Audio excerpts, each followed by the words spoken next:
Cœur de patrimoine, Cédric Decoeur. Bienvenue dans votre rendez-vous hebdomadaire sur Radio Patrimoine, rendez-vous patrimonial chaque mercredi pendant une petite heure. Vous commencez à en avoir l'habitude. On aborde de multiples sujets qui touchent à de nombreuses facettes de cette gestion de patrimoine. C'est parti pour Cœur de patrimoine. Cœur de patrimoine, Cédric Decoeur. Quand on pense gestion de patrimoine, on aborde assez facilement la fiscalité. On prend aussi en compte, bien évidemment, les questions économiques et on passe assez rarement à côté de l'aspect civil, mais on oublie souvent un quatrième axe, celui de la prévoyance. Et cette prévoyance, on va le voir, peut se cacher, je mets des guillemets, dans l'immobilier. Et on en cause avec Albert Dantoir. Bonjour Albert. Bonjour Cédric. Merci d'être au rendez-vous sur Radio Patrimoine, directeur général adjoint de Nalo. Pourquoi faire rimer justement, finalement, immobilier, crédit immobilier, on va dire, et ce mot de prévoyance? Alors justement, le lien est osé, mais finalement assez simple. Lorsque vous faites un crédit, vous avez une assurance crédit. Je souligne qu'il n'est pas obligatoire légalement. C'est les banques qui la rendent obligatoire. C'est-à-dire que si vous refusez une assurance crédit, on n'a pas le crédit, mais on n'est pas obligé. Voilà, donc c'est simple. Cette assurance crédit, elle sert à quoi? Elle sert à couvrir ce qu'il vous reste à devoir en cas d'interruption de travail, décès, handicap et je ne sais quoi, tout ce qu'on ne souhaite évidemment à personne. Alors pourquoi est-ce qu'on dit finalement acheter un bien immobilier, il faut s'endetter? Première règle, le lever de la dette, classique, que tout le monde connaît. Mais pour ceux à qui ça fait un peu peur, vous savez, la dette, il y en a qui disent oui, mais c'est-à-dire que tous les mois, il faut que je rembourse une somme, je suis en risque, qu'est-ce qui va se passer, etc. Bon, une fois qu'on a réussi à les persuader un peu du côté financier, c'est-à-dire du levier financier, on peut tenir le bon bout quand on parle de la prévoyance. Parce qu'en fait, finalement, s'endetter avec l'assurance crédit, c'est de la prévoyance. Je vous donne un cas pratique. Vous avez 300 000 € en cash sur votre compte en banque. Héritage, vente d'un bien, n'importe quoi.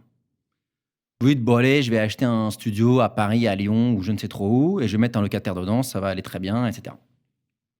Si vous faites ça, c'est-à-dire que vous brûlez les 300 000 €, vous achetez le bien, vous êtes content, tout va bien. Prenons un autre cas. Plutôt que de prendre ces 300 000 € et de les verser pour acquérir ce bien, mettez-les sur un compte qui vous rémunère, quel que soit le PEA, l'assurance vie, livret, n'importe quoi.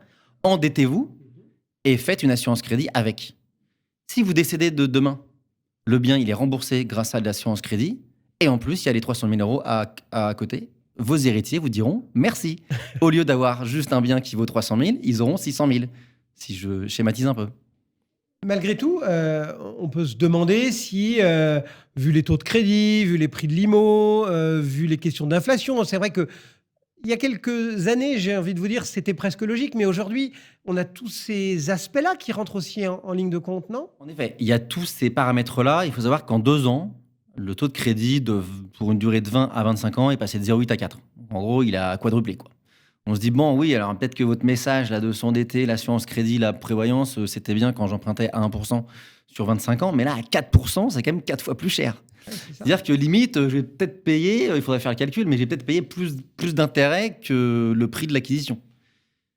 D'accord, mais n'oubliez pas, encore une fois, pour se construire un patrimoine, déjà il y a plusieurs facettes, comme vous l'expliquiez très bien en introduction, et encore une fois, l'assurance crédit, est-ce que vous imaginez juste?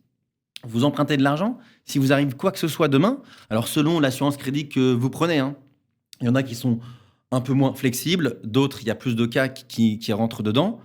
Puis il faut savoir que pour aller quelqu'un qui est trentenaire, 35, 40 ans, une assurance crédit, 0,12 en délégation, 0,12%. Oui, parce qu'on rappelle, ça fait partie du combat de pas mal de professionnels de ce secteur, des courtiers, etc., qui se sont battus, des assureurs alternatifs, pour que ce qui était encapsulé, on va dire, dans le prêt immobilier est très verrouillé par les banques, c'est totalement libéralisé. Et aujourd'hui, on peut même en cours de contrat changer parce que d'un seul coup, on s'aperçoit qu'on paye trop cher et qu'on pourrait payer moins cher ailleurs. C'est ce qui s'appelle la concurrence. La concurrence libre, c'est-à-dire que là, je vous donnais les taux à peu près 0,12 en délégation, 0,25 en banque. Aujourd'hui, donc, j'invite tous les téléspectateurs à aller bien voir toute leur assurance crédit et de faire challenger ça par des courtiers ou par d'autres banques. Vous pouvez réduire la note, diviser par 2, par 3, selon tout un tas de critères. C'est vrai que souvent, on santé, nous fait etc. miroiter des sommes à 5 chiffres, ce qui est vrai, Oui. mais c'est au bout du crédit. C'est Exactement, pas tout à fait. à l'instant T Et que vous puis, pouvez en partir en plus, vacances avec. Il y a d'autres éléments à prendre en compte. Par exemple, pour les prêts de moins de 200 000 euros, on ne vous demande plus de questionnaire de santé. Là où, en effet, ça pouvait être un frein, vous avez une santé fragile, vous avez je ne sais trop quoi qui fait que... Ou l'assureur, l'âge qui commence à venir. ou l'âge qui commence à venir, etc. En dessous de 200 000 euros d'emprunt, clairement, on peut acheter plein de trucs à moins de 200 000 euros comme investissement de locatif. Il y a quand même un champ des possibles assez énorme. Plus de questionnaire de santé. Donc, encore une fois, je dis souvent, s'endetter, c'est de la prévoyance, voire c'est la meilleure parce que il n'y a pas d'indexation à l'inflation. Oui, parce que j'allais vous dire, vous parliez de concurrence. Là, on était dans cette assurance emprunteur, mais il y a d'autres produits assurantiels qui couvrent la prévoyance et qui pourraient aussi faire écho à une stratégie. Bien sûr. Alors, mais eux, ceux-là souffrent de l'inflation. Toutes les professions libérales qui nous regardent ont, pour leur grande majorité, je l'espère, une prévoyance. Souvent d'ailleurs dans les entreprises on en a, mais souvent le salarié ne le sait pas trop parce que c'est un peu automatique avec son contrat de travail, il y a des obligations légales, etc. Quelqu'un qui est en profession libérale, qui est dans son cabinet d'avocat, dans son étude de notaire, médecin, boulanger ou je ne sais trop quoi, il prend la prévoyance s'il a envie de la prendre. En vrai, il n'est pas obligé. Donc j'espère que la majorité des gens qui nous regardent et d'ailleurs le on font. leur dit faites-le. Voilà. Mais la prévoyance pour de la dette, le taux qui vous est donné le jour où vous contractez l'emprunt, c'est compris avec, quoi, il ne va pas bouger.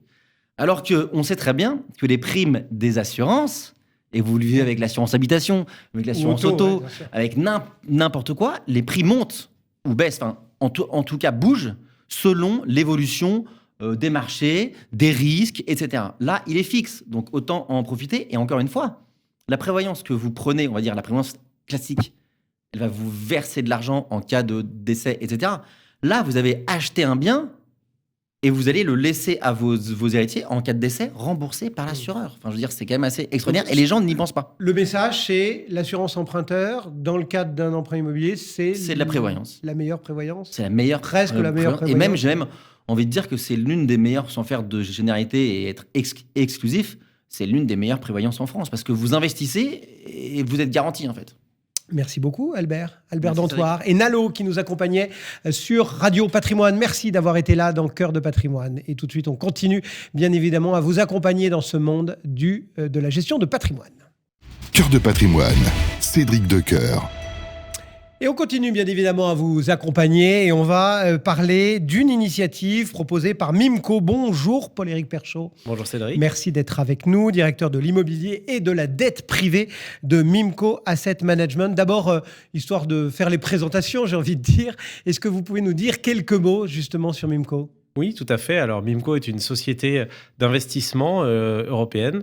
C'est une société qui est basée à Luxembourg, à Berlin et à Paris, donc via sa filiale Mimco Asset Management, qui est une société de gestion agréée par l'AMF. On totalise à peu près une cinquantaine de collaborateurs sur les 3 bureaux et on gère environ 1 milliard d'euros d'actifs et de projets immobiliers à forte création de valeur sur toute l'Europe. Alors ce monde de la gestion immobilière notamment, il est pas mal chahuté ces derniers temps. Vous, quelle est un peu votre stratégie ? Qu'est-ce qu'on peut dire de Mimco Asset Management, des valeurs qui vous guident ? Alors nous, les valeurs qui nous guidaient avant la crise, pendant et qui nous guideront après, sont des valeurs opportunistes. On est sur un créneau en fait immobilier à forte création de valeur, donc value add. C'est-à-dire que quoi qu'il arrive, on essaie toujours de bien acheter, de bien savoir gérer. On a toujours des opérations avec des autorisations, des travaux, donc vraiment une création de valeur. Savoir bien les louer, ensuite bien les vendre. Donc ça, ces piliers en fait étaient existants avant, existeront toujours. Ils restent d'actualité. Ils resteront toujours d'actualité. Et le deuxième, j'ai envie de dire, le deuxième pilier, la deuxième partie de l'ADN de Mimco, c'est qu'on a pour ambition d'offrir à une clientèle privée un accès simplifié au private equity immobilier. Et donc à ce titre-là, on se développe et on développe de nouvelles offres pour s'adapter justement aux évolutions de ce marché-là. Et c'est pour ça qu'on se voit ce matin, parce que vous élargissez votre offre. Tout à fait. Historiquement, le Mimco Asset Management et le groupe Mimco étaient positionnés sur du private equity, donc immobilier, Donc, créer des opérations immobilières dans lesquelles on fait rentrer en fait des investisseurs en actionnaires via des fonds ou via des club deals dédiés. Et en fait, aujourd'hui, on souhaite proposer de nouveaux produits parce que c'est aussi des demandes que l'on a de la part de nos partenaires CGP, SIF, pour par exemple des opérations également en dette privée, c'est-à-dire que des investisseurs ne veulent plus seulement être actionnaires, mais également être créanciers, être en obligataire. On a aussi beaucoup de demandes de la part d'investisseurs privés pour des tickets en dessous de 100 000 euros. Donc aujourd'hui, les club deals de private equity étaient réservés à une clientèle plutôt... C'est ça, c'est-à-dire que jusqu'à présent, on était plutôt sur les murs d'un hôtel, sur Exactement. Sur des tickets d'entrée qui étaient conséquents. Le ticket d'entrée sur des opérations de private equity était au-dessus de 100 000 euros et était plutôt réservé à des familles fortunées ou à des institutionnels. Et en fait, on est dans une tendance de marché où on souhaite un petit peu comme ça élargir en fait le public qui a accès à ces opérations. Ça nécessite un environnement réglementaire spécifique, car tout ça est encadré par l'AMF. Et donc, c'est ce qu'on a fait avec Mimco et notamment avec notre nouvelle plateforme. Et du coup, vous vous adressez à des CGP, enfin c'est quoi? C'est du B2B2C, c'est du B2C, Tout à fait, c'est du B2B2C, c'est-à-dire que nous, nos clients sont avant tout les CGP SIF avec qui on travaille depuis de nombreuses années et avec qui on est en partenariat et à qui on propose en fait des nouvelles solutions qui correspondent aussi, d'où le B2B2C, aux attentes de leurs clients qui, on le voit dans un marché un petit peu plus en crise, veulent avoir accès à un petit peu de dette obligataire parce que ça donne un petit peu plus de sécurité sur son investissement. Ou certaines personnes, dans une période, par exemple, où on réoriente un petit peu d'épargne, par exemple sur des SCPI vers d'autres produits immobiliers, ces gens-là sont en attente de, par exemple, un peu plus de TRI, donc cherchent des opérations un peu plus value-add. Quels sont les avantages de cette nouvelle plateforme? Parce que, en fait, presque naturellement, vous auriez pu présenter de tel ou tel produit sans forcément créer une nouvelle plateforme, une nouvelle infrastructure. L'avantage principal, c'est la simplicité, l'efficacité et la rapidité. La simplicité, c'est parce que c'est une plateforme entièrement digitale, donc ça permet de renseigner toutes les informations de ses clients. Et si on fait plusieurs investissements, ces informations, elles sont déjà dans l'outil. D'accord. Ensuite, rapidité, pourquoi? Parce que, notamment dans le marché immobilier actuel, il faut savoir être rapide. Nous, comme je l'ai dit, Mimco, on est sur un créneau value-add, donc on est sur des opérations à forte création de valeur. Donc si on veut bien acheter, il faut monter un club deal immobilier en très peu de temps. Un club deal immobilier sur une opération de marchand de biens, une réhabilitation d'un immeuble parisien, par exemple, il faut savoir mobiliser le capital, parfois en moins de 3 mois. Et donc ça nécessite que tout le processus, à la fois sur la partie immobilière, mais également sur la partie levée de capital, soit extrêmement efficace, extrêmement rapide. Et donc, cette plateforme digitale, c'est ce qui nous permet de lever plus rapidement l'argent et de manière plus fiable également. Et du coup, si on fait un schéma, enfin, on ne va pas rentrer totalement dans le détail, mais en gros, le client, il se connectera directement sur votre plateforme ou il passe tout le temps par son CGP ou au contraire, vous proposez un produit en marque blanche? Comment ça se passe? Alors, il passe par son CGP qui a un code dédié. Donc, c'est-à-dire que techniquement, le client ensuite peut se connecter directement, mais dans tous les cas, il sera référencé pour le CGP qu'il aura amené. Donc nous, c'est un outil, voilà, nos partenaires sont avant tout les CGP. Donc c'est un outil qui est aussi sécurisant pour eux, puisque au travers de l'outil informatique, ils arrivent à suivre aussi la vie de leurs clients. Pourquoi lancer cette plateforme du coup? C'est vraiment aussi une réflexion dans le groupe d'une stratégie de développement aussi à venir peut-être? Tout à fait. En fait, ce qu'on a constaté, c'est que notamment, ça a été accéléré avec la crise immobilière qu'on a vue. On a vu les investisseurs se détourner un petit peu de la collecte sur les fonds ou sur les SCPI. Et en fait, on a une tendance qui est assez forte sur des club deals, c'est-à-dire je veux savoir où je flèche mon investissement. C'est ce qu'on constate dans toutes les périodes de crise. On a besoin de se rassurer sur la qualité, l'emplacement du produit immobilier, mais également sur l'opérateur. Et donc, du coup, c'est ce qui nous permet aujourd'hui de se dire qu'il fallait qu'on développe un produit qui nous permette d'être plus réactif et plus rapide vis-à-vis de nos CGP et vis-à-vis de nos partenaires opérateurs ou des opérations sur lesquelles on est engagé pour lever plus rapidement du capital. On a conscience qu'il y a des opportunités à prendre sur le marché aujourd'hui, sur toutes les typologies d'actifs. Et c'est pour pouvoir aller chercher ces opportunités qu'on a développé cette offre. Si je schématise, entre des club deals inaccessibles pour le commun des mortels et du crowdfunding basique, voilà, on se situerait un peu entre les deux avec cette offre-là. On se situerait tout à fait entre les deux, avec la différence principale par rapport, par exemple, aux plateformes de crowdfunding, c'est que Mimco est systématiquement engagé dans ces opérations, c'est-à-dire qu'on n'est pas uniquement une plateforme intermédiaire entre des investisseurs et des porteurs de projets, nous sommes systématiquement engagés dans les projets qu'on va financer, qu'on va proposer sur notre plateforme. Eh bien, voilà une nouvelle offre détaillée aujourd'hui par Paul-Éric Perchaud. Merci d'être passé dans Cœur de Patrimoine sur Radio Patrimoine pour présenter tout cela pour Mimco, donc Asset Management. À très vite. Au revoir. Cœur de Patrimoine, Cédric Decoeur. Et on accueille maintenant un ponte de ce monde patrimonial en la personne de Philippe Bayot. Bonjour Philippe. Bonjour Cédric. Merci d'être présent aujourd'hui sur Radio Patrimoine et je suis très honoré de vous avoir dans Cœur de Patrimoine. On va essayer de parler ensemble de cette gestion de patrimoine et de réfléchir autour de ce qu'elle apporte comme valeur ajoutée. Est-ce qu'on arriverait à définir justement cette valeur ajoutée de la gestion de patrimoine? Est-ce qu'on peut déceler 1, 2, 3, 4 points, je ne sais pas, qui seraient les plus saillants dans cette gestion de patrimoine? En simplifiant pour essayer de l'approcher, donc il y a 4 grands plans de valeur ajoutée que peut apporter la gestion de patrimoine, que doit apporter une gestion de patrimoine réussie. Le premier, c'est le cœur de cette gestion de patrimoine, c'est ce que j'appelle la maïeutique. C'est la mise à jour des besoins non présumés, non anticipés, mais réels de chaque client. Et là, ça doit vraiment s'inscrire dans une véritable démarche socratique d'interrogation du client pour définir tous ses réels besoins. Une fois ces besoins mis à jour, et non présumés, mais réellement mis à jour, alors grâce à l'expertise juridique et fiscale du conseiller, celui-ci va pouvoir accroître la probabilité d'atteindre effectivement les objectifs qui ont été mis à jour dans un premier temps. Et le troisième temps de la valeur ajoutée de la gestion de patrimoine réussie, c'est tout ce qui est adaptation des produits et des services parfaitement adaptés à la morphologie patrimoniale du client. La difficulté qui est très grande, c'est que ces 3 plans véritables de valeur ajoutée que peut apporter donc au client ne génèrent pas ou pas significativement des revenus et surtout des revenus récurrents. Donc il y a une distorsion entre les sources de valeur ajoutée apportées par la gestion de patrimoine et les sources de revenus de cette gestion de patrimoine qui sont... Ça veut dire que tout le monde n'y trouve pas forcément son compte, c'est ça? C'est-à-dire que le conseiller, lui...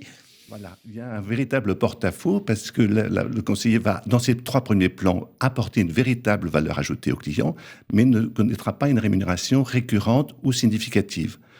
Et la difficulté est encore accrue que la source formidable et significative de revenus de la gestion de patrimoine découle de l'allocation d'actifs. Or, dans mon esprit, mais là ce sera un débat, cette allocation d'actifs n'apporte pas une véritable valeur ajoutée au consommateur, à l'épargnant. Expliquez-nous un petit peu justement, par exemple, quelle est la valeur ajoutée de cette matière financière? Alors, il y a deux plans, encore une fois, parfaitement distincts. C'est l'allocation globale d'actifs. Comment, une fois que j'aurai défini vos objectifs patrimoniaux, comment mettre en œuvre une stratégie financière. Alors là, c'est fondamentalement le principe de diversification qui doit anticiper nos choix financiers. Pour l'essentiel, en simplifiant, sauf pour les très grosses fortunes françaises, le cœur d'un patrimoine français, c'est la résidence principale. Bien sûr. Le cœur des revenus d'un Français, c'est soit sa retraite pour les plus âgés, soit son revenu. Donc tous ces actifs ou revenus sont corrélés à l'économie française.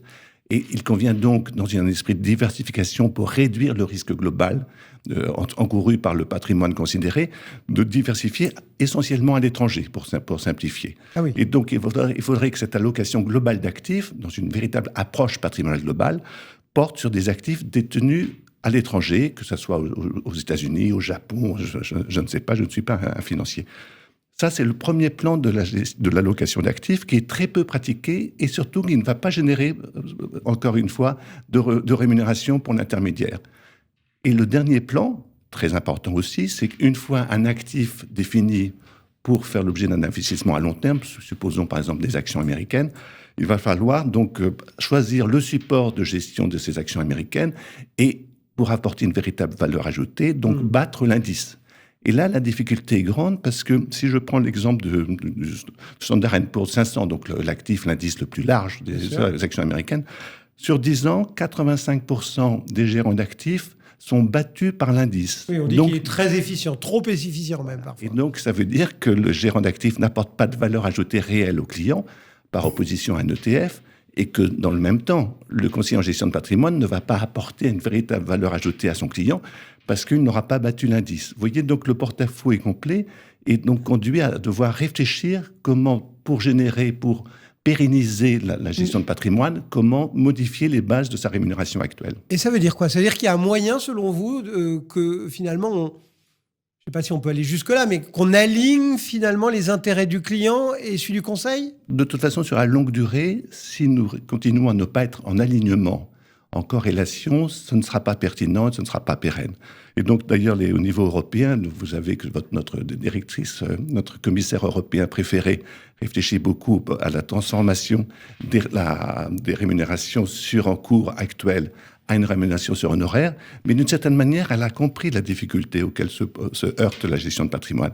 Et donc, il faudrait vraiment transférer, dire tout ce qui est la maïeutique doit générer une véritable rémunération. Tout ce qui est expertise juridique et fiscale doit également générer une rémunération significative. Et pour avoir été avocat dans le passé, par exemple fiscaliste, les fiscalistes sont habitués à prendre des honoraires correspondant à cette valeur ajoutée apportée aux clients. Quant au choix des produits financiers et des services, de la même manière, ils doivent générer, parce qu'ils apportent une véritable valeur ajoutée aux clients, ils doivent générer une rémunération. Mais aujourd'hui, très clairement, la pratique de marché et la culture des clients ne facilitent pas cette approche-là, même si quelques conseillers en gestion de patrimoine très talentueux arrivent à prendre des honoraires. Mais pour la partie financière, il est clair que la pression va être très très grande à la baisse de cette rémunération.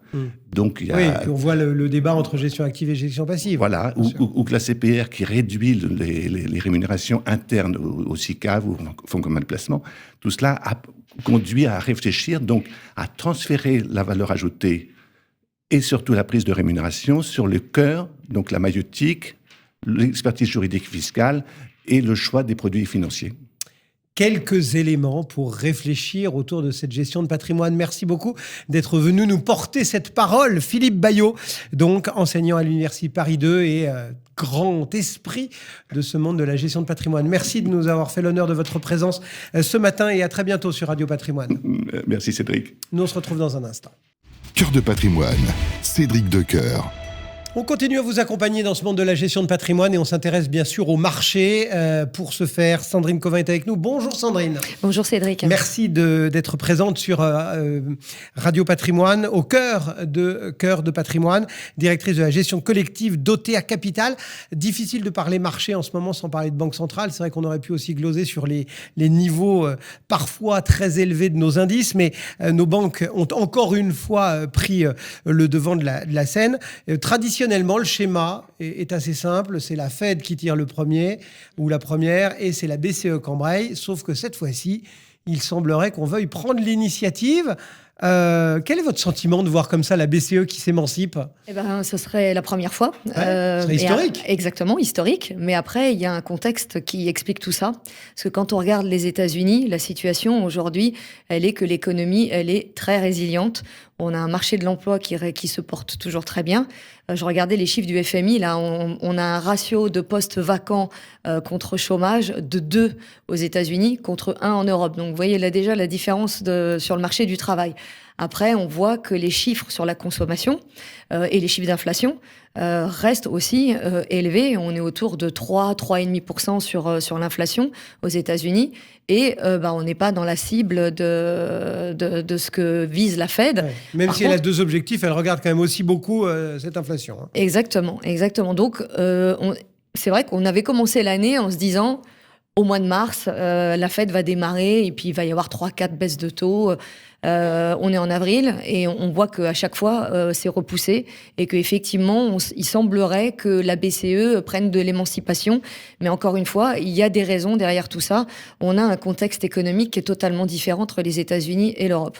Alors justement, ce contexte économique, il a pas mal fait réagir, notamment Bruno Le Maire, qui, on le sait, doit présenter ses trajectoires budgétaires et qui nous a dit clairement, ou presque, que la baisse des taux, ça devrait insuffler un regain de croissance dès la fin de l'année. Et puis l'an prochain, il faut y croire. Il a raison de penser que un coup de pouce, on va dire, de Christine Lagarde serait bénéfique pour son cas à lui? Oui, en tout cas, les marchés l'attendent.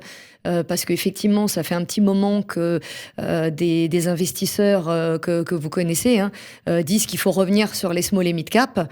Et force est de constater qu'elles ont du mal. Alors, elles ont quand même commencé à reprendre un peu de vigueur, mais on voit que la collecte sur cette classe d'actifs, elle est difficile. Il y a un problème de liquidité toujours. Et à mon avis, c'est ces histoires de problèmes de financement, parce qu'on sait qu'il y en a certaines qui vont avoir des difficultés pour se refinancer. Donc, une baisse des taux, oui, ça sera très, très favorable pour le tissu économique et donc pour la croissance. Exactement. De l'autre côté, vous le disiez, c'est vrai que la Fed, on l'attendait, elle n'est pas là, et pourtant, elle a un calendrier quand même serré, parce qu'on rappelle qu'il y a toute petite élection qui se profile aux États-Unis, et qu'en parallèle, elle a une situation géopolitique qui est quand même compliquée. Vous me direz la BCE aussi, mais voilà. Quel peut être le calendrier de la Fed confronté à ces problèmes géopolitiques avec ces questions politiques? Parce que quand on lit les commentaires de la Fed, on lit quasiment rien sur la géopolitique et on lit quasiment rien sur la politique tout court. On a l'impression qu'elle ne regarde que des indicateurs économiques, cette Fed. Oui, ça manque un peu de transparence, mais je pense qu'ils ont peur de faire une erreur de politique monétaire, et justement dans le cadre d'une année d'élection. Encore une fois, la géopolitique, je pense qu'elle touche beaucoup plus l'Europe que les États-Unis. Malheureusement, la géographie n'est pas en notre faveur. Je rappelle 2 points de tension aujourd'hui en géopolitique. Il y a l'Ukraine. Alors certes, ça fait 2 ans que ça dure, mais il n'empêche que la situation, elle est quand même toujours compliquée, même s'il n'y a pas de risque encore à ce stade de généralisation du conflit. Mais on sait que c'est problématique, nous, pour nos approvisionnements en énergie. Et le deuxième conflit, qui est au Proche-Orient, qui jusqu'à présent est pas... Effectivement, il n'y a pas d'escalade, ça reste mesuré. Il faudrait pas qu'il y ait une petite étincelle, parce que là, encore une fois, s'il y a un problème sur le marché du pétrole, ça va être surtout en Europe je rappelle que les États-Unis sont quasiment autosuffisants aujourd'hui. Donc, du côté géopolitique, j'ai pas le sentiment que les États-Unis, eux, aujourd'hui, leur feuille de route, c'est de leur cible des 2%. Moi, j'ai un doute sur ce 2%. Ouais. Je crois que je vous l'avais déjà dit dans le passé. Il y a eu toute une relocalisation de l'industrie post-Covid. Et ça a été une grande politique menée par Biden.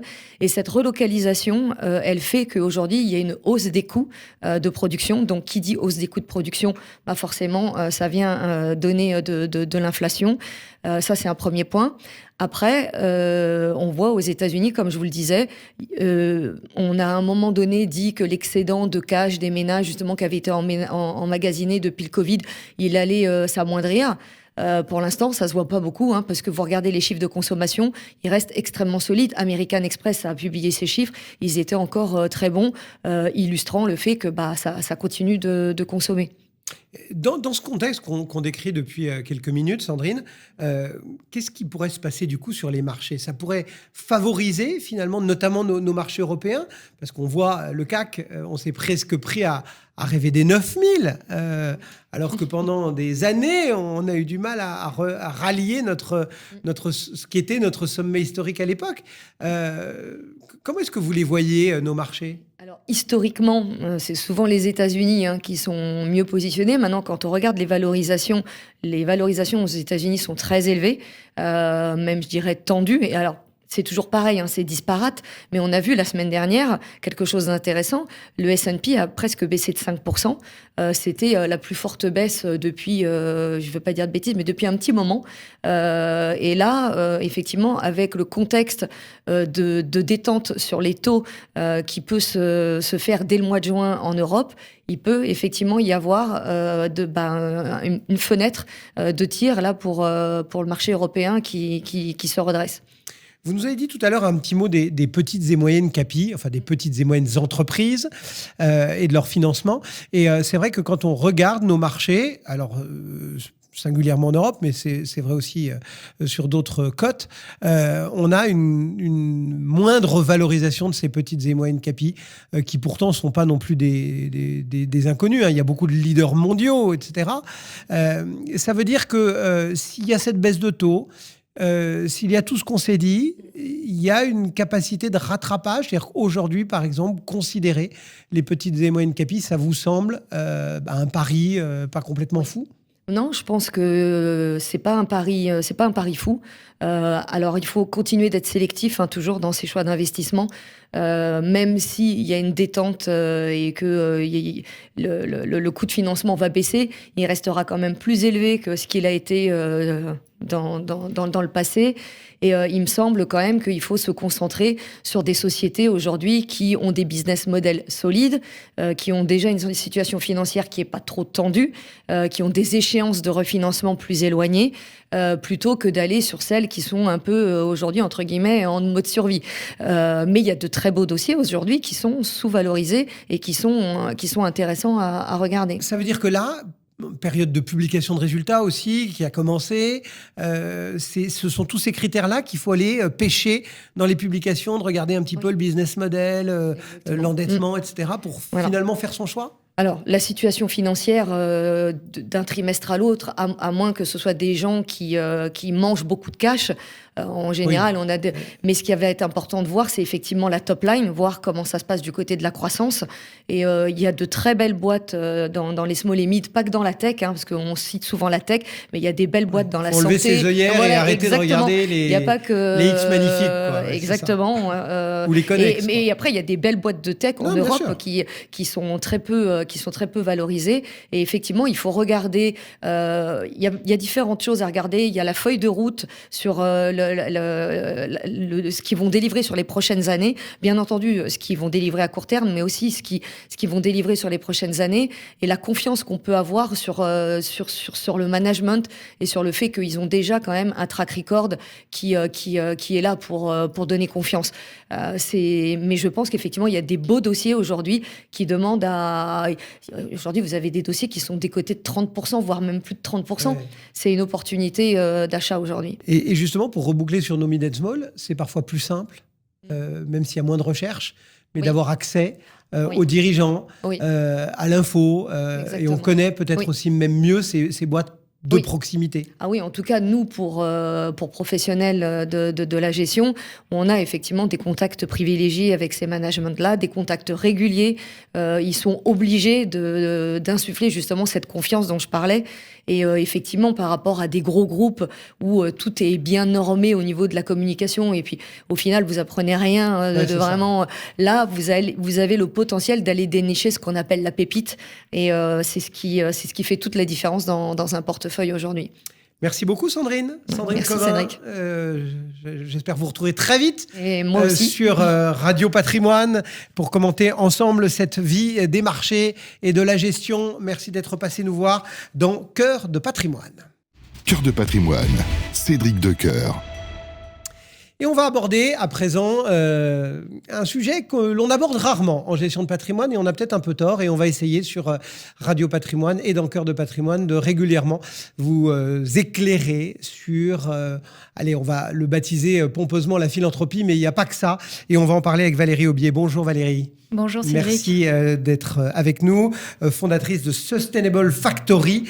On va donner du sens finalement à notre patrimoine avec vous, et on va commencer en essayant de donner peut-être une définition. Qu'est-ce que donner du sens à son patrimoine ? Alors, tout d'abord, chaque investisseur donne naturellement du sens à son patrimoine. Donc, il a un projet, donc il va constituer une épargne, il va acquérir un bien immobilier, il va vouloir transmettre à ses proches, il va vouloir développer son entreprise. Donc là, aujourd'hui, ce dont on parle, c'est le fait pour un investisseur de considérer que son patrimoine va contribuer à la résolution, à son échelle. On ne va pas essayer de donner de leçons, etc.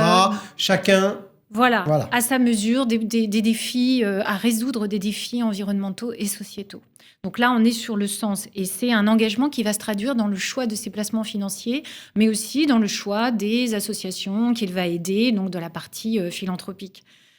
C'est aussi montrer que ses valeurs, ses convictions, son ADN aussi, individuel ou familial, peuvent aussi se transmettre dans le cadre de la gestion de son patrimoine. Est-ce que c'est nouveau? Parce que, bon, ça fait quelques années que je grenouille un petit peu dans ce monde médiatique de la gestion de patrimoine.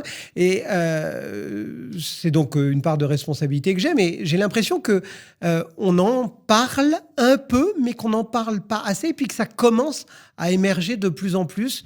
Avant, la philanthropie, c'était presque le parent pauvre de cette gestion de patrimoine. Et maintenant, il y a plein d'initiatives qui semblent se faire jour. Est-ce que vous avez l'impression que que ça a pris une deuxième jeunesse, que c'est un phénomène un peu nouveau? Alors en fait, moi je constate que les investisseurs, ils ont une recherche d'alignement et de cohérence de façon globale. Il y a une hybridation des solutions. Avant, il y avait deux mondes. Il y avait le monde où vous aviez votre gestion financière, de placement financier, où vous recherchiez exclusivement de la performance. Ouais. Et puis, de l'autre côté, vous étiez donateur, créateur d'une fondation, enfin bon, voilà. Et en fait, aujourd'hui, ces deux mondes-là convergent, ne sont plus étanches et considèrent le patrimoine dans leur globalité. Et puis, il y a aussi une autre chose qui est importante et qu'on constate tous, c'est la nouvelle génération. La nouvelle génération, elle a la recherche de cette cohérence. Elle ne trouve pas dans les offres classiques, de placement classique du patrimoine, des réponses complètement adaptées. Et cette nouvelle génération, elle est avide de solutions.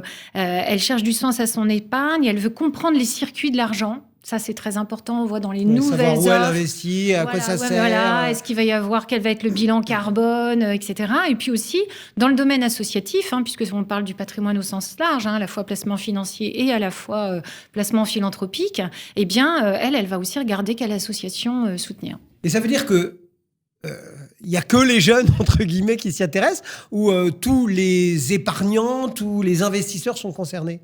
Alors, tous les investisseurs sont concernés. Il n'y a pas que les jeunes, parce qu'effectivement, eux, en fait, ils sont nés dans une génération et dans un monde, en fait, qui est envahi de défis environnementaux et sociaux, et sociétaux. Donc, de ce fait, ils sont particulièrement impliqués. D'accord. Mais ils embarquent tout le monde, en fait. Et puis, il y a une définition aujourd'hui de placement financier qui est complètement, qui est pléthore, avec des offres complètement extrêmement larges, comme tout ce qui est ISR, l'ESG, la recherche d'impact, etc. Donc, en tout cas, moi, je constate que tous les investisseurs que je rencontre se posent cette question. Et ce qu'il faut savoir, pour revenir sur votre question aussi de la philanthropie, c'est qu'il y a aussi un acteur naturel, parce que vous me parliez de est-ce que ça concerne tous les investisseurs? Mais oui, en fait, il y a un acteur naturel, ce sont les fondations. Les fondations, les fonds de dotation qui ont des actifs qui sont placés, eux, la gestion d'actifs qui va résonner avec leur mission sociale, c'est pas une option, c'est la pierre angulaire de l'impact de ces structures. Alors, eux, visiblement, savent. Mais nous, les épargnants lambda normaux, comment est-ce qu'on procède aujourd'hui, par exemple, dans nos placements financiers, pour avoir une approche un peu plus philanthropique? Voilà, comment est-ce qu'on doit procéder quand on a envie de donner du sens à ces placements? Alors, moi, je considère que la finance, elle peut être créatrice de valeur au-delà de la performance financière. C'est-à-dire qu'il faut se mettre dans cette perspective-là. Et à partir de là, écoutez, il y a un certain nombre de solutions qui existent déjà et qui ont fait leurs preuves. C'est le fonds de partage. Vous investissez dans un fonds commun. D'accord. Et puis, la banque vous dit qu'elle abandonne une partie de ses frais de gestion et que vous abandonnez une partie de vos revenus au profit d'une association que cet établissement bancaire va avoir listé et fait la due diligence. Vous avez aussi le microcrédit, qui peut paraître éculé, etc., mais qui est complètement d'importance, notamment dans un certain nombre de pays du monde, où le microcrédit à des particuliers ou à des petites entreprises va complètement changer la donne. Mais on peut aussi donner aujourd'hui à ces placements la connotation ISR, les investissements socialement responsables. Avec aussi une part... on va dire de flou parfois. On sait qu'il y a des petits débats dans les labels, dans savoir s'il faut faire de l'exclusion, s'il faut faire du best in class. Enfin, je veux dire, c'est pas simple à assimiler pour un épargnant. Il peut se dire, oh là là, mais s'ils en sont encore à se battre sur le label à utiliser ou sur qui a raison, je verrai ça plus tard. Oui, mais je suis complètement d'accord avec vous. Et d'ailleurs, je le constate avec mes clients. C'est toute la question, c'est de piloter cette complexité. Par exemple, vous savez que dans le label ISR et dans les investissements socialement responsables, donc ISR, on va chercher des critères ESG. Donc, le pilier environnement, social et gouvernemental. Ouais. Et en fait, je vais vous donner 2 exemples de cette complexité. Le premier exemple, c'est par exemple, vous avez dans votre portefeuille une entreprise qui va faire du retraitement, du recyclage d'huile alimentaire pour que ça devienne du diesel. Bon, sur le pilier E, c'est bon, c'est environnemental. On prend des huiles usagées et on le transforme pour faire du diesel. Ouais. Mais si vous faites le bilan carbone aussi de votre portefeuille financier, ce que demandent aussi de plus en plus les investisseurs, vous vous rendez compte qu'il y a quand même une consommation carbone importante pour faire cette transformation. De la même façon, est-ce que les 3 piliers ESG sont équipondérés, on va dire ? Pas tout le temps. Et puis, moi, je vais prendre un exemple qui est à l'autre bout du spectre. Par exemple, si vous aviez une entreprise qui recycle des déchets, à nouveau, le pilier E, vous le remplissez à 100%, mais par contre, qui ne respecterait pas les normes sociétales dans un pays où il a sa chaîne de valeur, voilà, là, c'est pas concevable. Donc, en fait, c'est vraiment une complexité à avoir et à piloter, à suivre par rapport à une charte de gestion familiale qu'on peut mettre en place. Ça concerne vraiment nos placements financiers. Oui. Il y a aussi l'aspect philanthropique dans l'imaginaire collectif. C'est en clair, je donne, quoi. Oui. Oui. Comment est-ce qu'on procède là-dedans ? C'est facile, il suffit finalement de trouver une fondation, une cause, C'est aussi, on va dire, c'est aussi passionnant. Si on prend le côté positif, c'est aussi passionnant que de placer son argent, en fait, de faire de la philanthropie. Parce qu'en fait, c'est une entreprise. Si vous créez votre fondation, vous avez une structure avec un conseil d'administration, une gestion d'actifs, une stratégie philanthropique. La différence entre la philanthropie et les placements financiers, c'est l'irrévocabilité. C'est-à-dire qu'un don est irrévocable. Donc, vous donnez, mais vous ne pouvez pas récupérer ces fonds, les reprendre. Je me suis trompée. Voilà, et finalement, je me suis trompée. Alors que sur un portefeuille financier, on peut réallouer. Bon, il peut y avoir aussi, au passage, quelques pertes si vous décidez de vendre toutes vos positions pour refaire complètement votre portefeuille. Mais vous pouvez récupérer votre patrimoine là. C'est différent. On est sur un patrimoine, on va dire, immatériel, qu'on transmet et on va le quand même piloter. Parce que, effectivement, comme vous l'avez dit, qu'est-ce que c'est que le patrimoine dans la philanthropie ? Ça va être l'argent, bien sûr, mais ça va être aussi des dons en nature, mais vos compétences, votre carnet d'adresses. Et vous allez pouvoir aussi, dans la gouvernance, mettre votre famille, vos proches, ou faire intervenir des experts pour les décisions que vous allez prendre. On a commencé en se demandant ce que ça signifiait que de donner du sens. Et si on terminait sur pourquoi donner du sens ? Mais je pense qu'aujourd'hui, tout le monde ne travaille pas dans une ONG ou ne travaille pas dans une entreprise qui est directement liée à la transition. Voilà, une entreprise qui serait en train de faire un procédé miraculeux pour absorber tous les plastiques de la mer. Mais ça permet quand même à chacun d'être utile et de contribuer à sa mesure, d'envoyer dans le cadre de la gestion de son portefeuille financier un signal fort aux entreprises, de dire, voilà, on vous soutient parce que vous avez respecté tel et tel critère. Et puis également de couvrir les besoins qui sont immenses des associations. Et puis, à titre personnel, à titre privé, c'est aussi transmettre cette vision qu'on a du patrimoine à ses enfants. De dire, moi, mon patrimoine, c'est effectivement de l'immobilier, des placements financiers, parce que j'ai très bien vendu mon entreprise, etc. Mais à côté de ça, quand je place de l'argent, je fais attention aux critères environnementaux et sociétaux. Et on a décidé, par exemple, de créer une fondation ou un fonds de dotation. Merci de nous avoir un petit peu éclairés. On essaiera de suivre ça assez régulièrement. Valérie Aubier, donc, pour Sustainable Factory. Merci d'être venue dans Cœur de Patrimoine. Merci. Voilà, c'est la fin de cette émission. Comme chaque semaine, on vous a accompagné durant une petite heure pour essayer de gérer au mieux et de mieux en mieux votre patrimoine. Et on se retrouve bien évidemment mercredi prochain. Très bonne journée. Cœur de Patrimoine, une émission à réécouter et télécharger sur le site et l'appli Radio Patrimoine et sur toutes les plateformes de streaming.